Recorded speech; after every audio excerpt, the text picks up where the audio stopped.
Bonsoir et bienvenue dans votre journal. Nous sommes le mercredi 7 novembre. À la une de cette édition, la reprise des reconduites à la frontière officialisée. Le travail diplomatique entre les gouvernements français et comoriens vient de donner lieu à un accord bilatéral signé hier.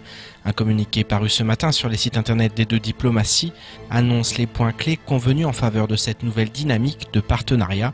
Il prévoit notamment l'association des élus de Mayotte pour une refondation des relations franco-comoriennes, mais également des engagements forts de la part du pays voisin en matière de lutte contre les trafics d'êtres humains. Marion Tellier. Le 21 mars 2018, le gouvernement comorien s'opposait à la réadmission de ses ressortissants en situation irrégulière à Mayotte.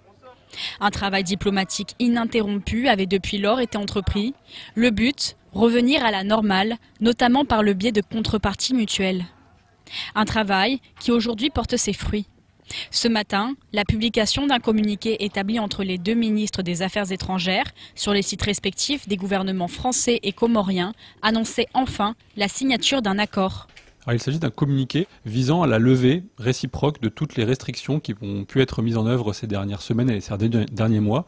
Du côté comorien, le refus des réadmissions de leurs ressortissants et du côté français, le refus de délivrer des visas pour les Comoriens.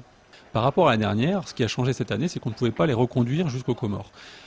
Avec ce communiqué, la levée des restrictions, ça va désormais être de nouveau possible. L'idée étant nécessairement de les renvoyer aux Comores, mais aussi qu'ils puissent avoir une perspective d'avenir sur place avec de la coopération et une capacité de s'ancrer, de se fixer sur le territoire et d'avoir des perspectives d'emploi, d'insertion professionnelle et de vie meilleure à Anjouan. Sans surprise, pour les membres du collectif, ce communiqué n'est pas suffisant. Bien qu'ils s'estiment à l'origine de cette avancée, ils souhaitent continuer leur combat. Quand il y aura des fermetures, vraiment fermetures dans l'immédiat et la reconduite, là on peut dire qu'on a gagné quelque chose. Mais pour l'instant, cette reconduite a été déjà, mais ça a été freiné par la crise diplomatique. Si on dit que les gens peuvent y aller en jouant aux Comores, mais les frontières c'est ouvert, ce n'était pas un accord diplomatique, c'était un accord de bidon. La question des reconduites est le point central du communiqué. La levée des restrictions était dès aujourd'hui effective. Ce matin, un premier bateau partait de Mayotte pour rejoindre les Comores. L'actualité est également marquée par la situation au lycée de Coconi au lendemain de l'agression des deux gardiens dans la nuit de lundi à mardi. Ce matin, nous recevions le directeur de l'établissement qui est revenu sur les mois suscités par ces différentes agressions. Il a également évoqué les solutions pour tenter d'apaiser les craintes des élèves et des personnels. En marge du renforcement des patrouilles de gendarmerie sur les différents sites, le ministère de l'Agriculture a décidé d'agir pour sécuriser l'établissement. Écoutons plutôt Christophe Bretagne lors de la matinale de Gouézy. On va renforcer la présence d'agents de sécurité sur le site en journée également, de façon à sécuriser et à rassurer tout le monde. Plus un travail que je vais essayer de faire avec la commune de Ouangani pour voir aussi comment on peut bénéficier, comme tous les autres établissements d'enseignement, de sécurité à l'extérieur aussi. C'est un travail, je pense, collaboratif de tous, qui permettra de diminuer la pression. Encore une fois, on ne va pas la faire disparaître, puisqu'elle existe tout autour de nous. Ouais, donc il faut trouver des solutions d'urgence. Alors il y a d'autres solutions d'urgence quand même qui sont débloquées par le ministère. On nous donne des crédits. Alors, on pourrait toujours trouver ça insuffisant, mais au moins des crédits pour qu'il y ait une sécurisation individuelle au niveau de certains personnels quand on va faire des travaux pratiques sur nos sites, parce qu'on parle du site principal, mais on a deux autres sites.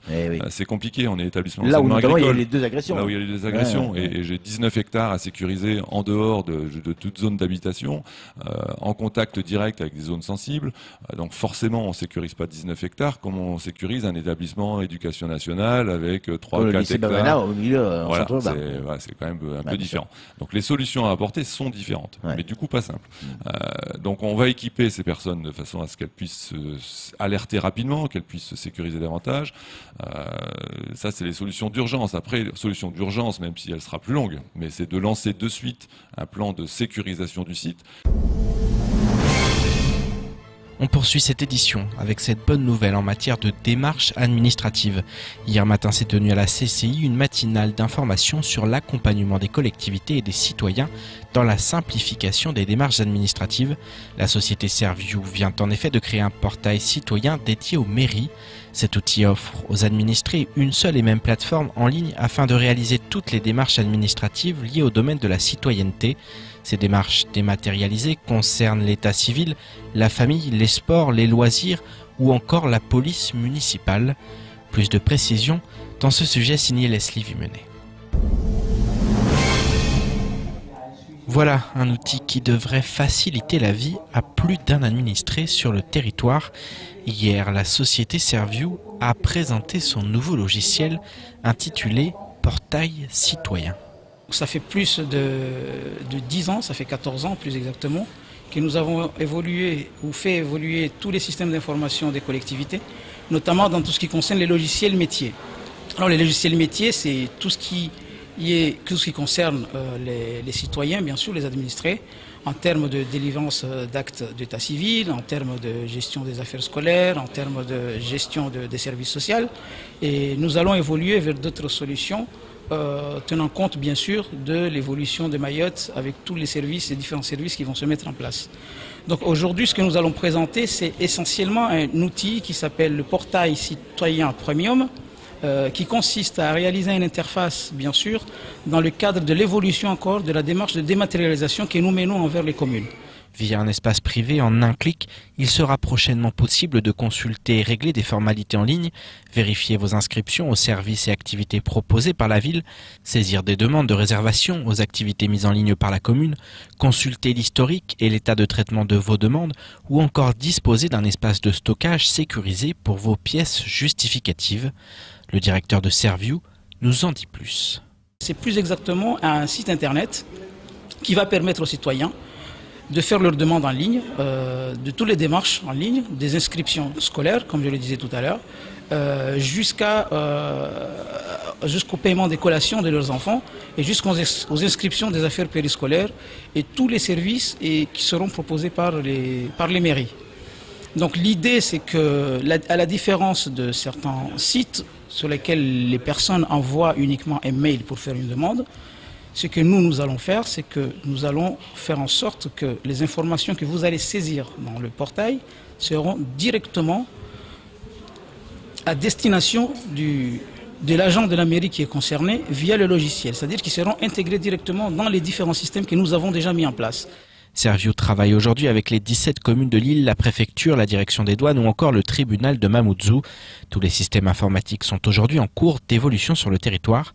Reste maintenant à amener la population à prendre en main ce nouvel outil. Et pour cela, Serviu possède des idées.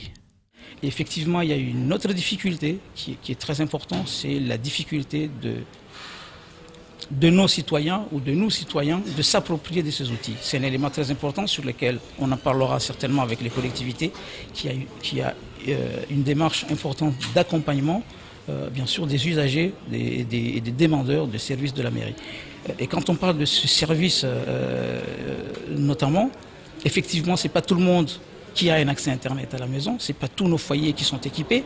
Donc nous allons faire des propositions aux mairies, notamment en quoi ça va consister. Il y a quelque chose qui peut se faire, c'est notamment de mettre en place peut-être des bornes avec du personnel de la mairie qui va assister les personnes à faire leurs demandes. À l'instar de la Poste, d'EDM ou encore du SIAM, les mairies devraient prochainement se munir de bornes permettant à chacun d'éviter de longues files d'attente et d'ainsi faciliter des démarches liées à la vie quotidienne et citoyenne. Je vous propose maintenant de faire le tour du reste de l'actualité locale de ce mercredi 7 novembre. Le député Mansour Kamardine a rapidement réagi à l'annonce d'un accord entre la France et les Comores. Selon lui, c'est une première victoire qui n'est autre que le fruit de la mobilisation et des interpellations multiples du gouvernement français. Il explique par ailleurs que les élus de Mayotte seront associés à un comité de pilotage sur la refondation des relations franco-comoriennes. Il ajoute, je cite, « Je resterai particulièrement vigilant sur l'élaboration de l'accord cadre envisagé par la déclaration de ce jour et réitère ma demande d'élaboration d'une feuille de route franco-française vers la reconnaissance internationale de la francité Mayotte qui renforcera une association encore trop timide des représentants de Mayotte. La simple reprise des réadmissions ayant nécessité 7 mois de mobilisation, la définition puis la signature d'un accord aussi important que le document cadre détaillant la refondation des relations franco-comoriennes doivent s'effectuer en dehors de toute précipitation et en étroite association avec les acteurs mahorais. L'IGN, l'Institut national de l'information géographique et forestière, relève les données sur les 4 stations GPS permanentes de Mayotte qui sont reliées à un réseau permanent dénommé RGP. L'étude des données de ces 4 stations GPS locales a fait l'objet d'un suivi particulier de l'IGN-SGN depuis le début de l'essaim de séisme. Depuis juillet 2018, un léger déplacement de l'ensemble de ces stations GPS d'environ 50 mm vers l'est et d'environ 25 mm vers le bas a été mesuré. Les données GPS et la modélisation du phénomène laissent penser en première hypothèse à une origine volcanique des derniers signaux sismiques observés. Une source magmatique pourrait donc se situer à environ 50 km de l'île dans la zone de l'essaim et entre 20 et 30 km de profondeur. Cette hypothèse de travail doit encore être documentée par l'accumulation de données supplémentaires, vérifiées puis validées ou invalidées par la communauté scientifique, mobilisée sur l'étude de l'essaim de séisme à Mayotte. L'ordonnance du 25 octobre 2017 a consacré l'application du Code du travail de droit commun à Mayotte pour sa partie législative depuis le 1er janvier 2018, sous réserve des adaptations qui y sont inscrites. Le décret relatif à l'application de la partie réglementaire du Code du travail a été publié au journal officiel ce mardi 6 novembre 2018. De nouvelles dispositions destinées à favoriser l'emploi et l'insertion ou visant à l'alignement des droits des salariés et des employeurs entrent pleinement en vigueur à cette date. Les nouvelles instances de gouvernance seront très prochainement mises en œuvre tout en maintenant celles déjà existantes. La publication de ce décret permet également d'instituer le comité régional de l'emploi, de la formation professionnelle et de l'orientation professionnelle à Mayotte. Par ailleurs, les services de l'inspection du travail pourront proposer la fixation d'amendes administratives pour sanctionner les manquements constatés, notamment dans les domaines de l'hygiène et de la sécurité des salariés. On termine cette édition avec l'ouverture ce mercredi 7 novembre du nouvel hypermarché Sodifram Baobab. Après 3 ans de travaux et un investissement de plus de 15 millions d'euros, le magasin a officiellement été inauguré hier devant une foule de personnalités du département. Grâce aux plus de 3500 m² de superficie, à une galerie marchande et une large gamme de produits, Sodifram et son partenaire Intermarché comptent bien conquérir les clients. Seul bémol, les prix jugés encore trop excessifs, mais également la circulation dans le secteur qui se voit fortement impactée. Abbas Salidi, Amina Ariti et Daniel Deragakura.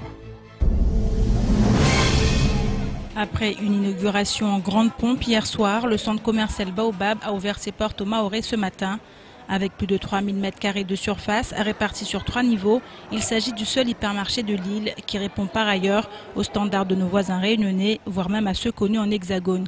Alors bien sûr, l'événement fait des heureux. Je suis très content parce que c'est des progrès dans l'île qui montrent que quand même on avance vers le futur et que Mayotte change beaucoup au niveau commercial et tout ça. Et c'est une très bonne chose pour surtout nous qui venons de Sud. Cette autre cliente qui vit dans le quartier se réjouit également de l'ouverture de ce nouveau centre commercial. C'est une bonne chose dans le sens où on gagne du temps. Je parle surtout au niveau du trajet qu'on fait d'habitude pour aller jusqu'à Kawéni. Là, ça nous fait un gain de temps absolument incroyable. Et puis, il y a le choix aussi. Donc, ce n'est que bénéfique pour l'instant. Ensuite, on verra, mais c'est le début.